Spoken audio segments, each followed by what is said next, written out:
Неизвестно, каким образом собака оказалась на улице, но, к счастью, ее увидели сердобольные люди. Животное было больным, из-за чего шерсть свисала с него клочьями. А бедняги сообщили за защитникам, благодаря которым жизнь собаки удалось спасти. Раиса сразу прибыла на место нахождения собаки. Ее состояние было ужасным, практически вся шерсть выпала и лишь редкие клочья напоминали, что когда-то кожа животного была покрыта волосами.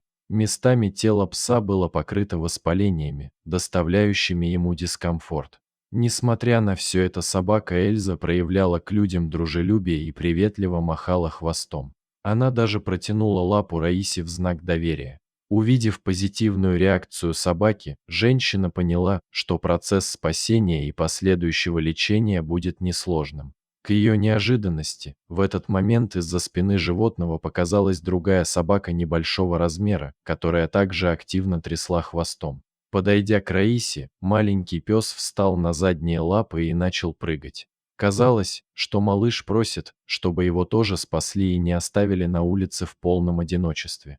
Сама Эльза переживала за друга, поэтому, оказавшись в машине, постоянно оглядывалась, боясь, что кроху не заберут вместе с ним. Опасения были напрасными, потому что через несколько минут спасенные Эльза и Хьюго сидели в машине и отправлялись на осмотр к ветеринару. Больше всего Раиса беспокоилась за состояние Эльзы, воспаленные глаза и лишенная шерсти, кожа которой указывали на наличие какого-то недуга.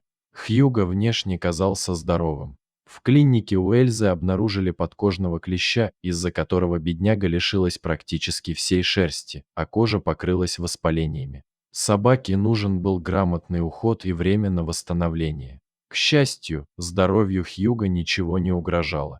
Жизнерадостный и дружелюбный пес быстро нашел любящую семью. Его новые хозяева просто обожают своего питомца и окружили его лаской и заботой. Эльзе же предстояло лечение.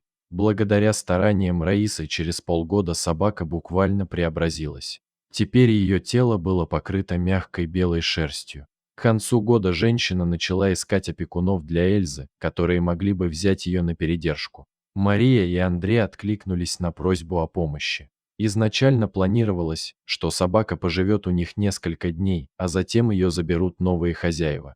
Девушки сильно привязались к животному, а Андрей расплакалась в день расставания. Однако переживания девушек были напрасными, поскольку потенциальные хозяева Эльзы по неизвестным причинам отказались от нее.